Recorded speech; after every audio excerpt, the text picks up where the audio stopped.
असलामुअलैकुम जनाब, के हाल चाल है? ठीक ठाक हो जनाबे? आली सब तो पहला शौक करो परवाजी कबूतर ने जोड़ियां च पाओ उड़ाओ अपनी मर्जी है। पहला पीस जनाब, दूसरा इंडियन लाखा।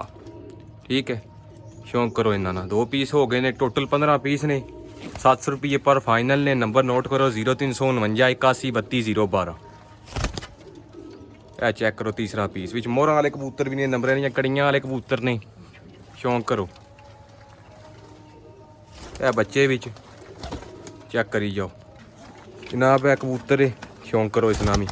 माशा लाजमी आखना मैं, ठीक है। कबूतरों की तक है, कबूतर सारे तगड़े। यह टेडी कबूतर है, ये गुंडा। ठीक है जनाब। उस तो बाद चिट्टा कबूतर शारकियां चू फ्रांसियां चू बने आ जनाब। ये जड़े कबूतर चेक करो, खलोत चेक करो सिर्फ कबूतरे नहीं। ठीक है,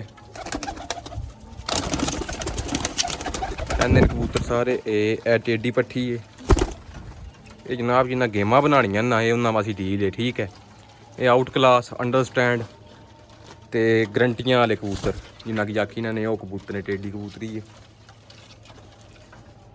यह जी है, रोज़ियां च बनी है। चेक करो।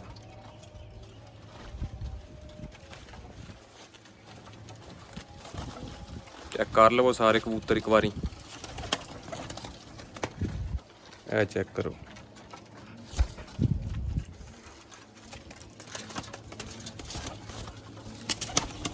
शौक करो माशा लाजमी आखना मैं, कबूतर सारे तगड़े ने। ठीक है, पूरे हो गए ने। बस आखिरी पीस रह गए बिच, एक और रह गए। डब वाली जलदारी कबूतरी है। ठीक है, वादा शौक कर लो सारे ना।